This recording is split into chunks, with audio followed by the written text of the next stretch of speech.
వికారాబాద్ జిల్లా బంటివారం మండలం సల్బత్తాపూర్ గ్రామానికి చెందిన ఈడిగి కాశమ్మ అనే 110 ఏళ్ల వృద్ధురాలి ఇల్లు ఈరోజు కురిసిన భారీ వర్షానికి కూలింది. కాశమ్మ అనాథ, వెనుక ముందు ఎవరూ లేరు, నడవలేని పరిస్థితి. ఇల్లు కూలినందున బోరున వెలిపిస్తుంది. దయచేసి ప్రభుత్వం నుండి ఏదైనా ఆర్థిక సహాయం అందించాలని వేడుకుంటుంది.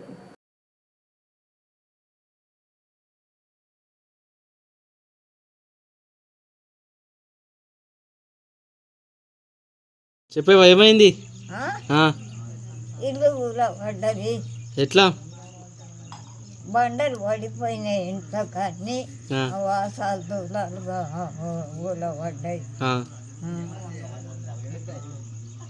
ఇంటి రంకాల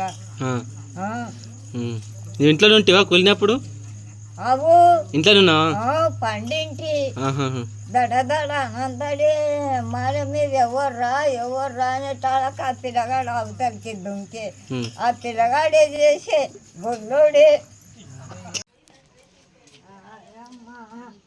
జర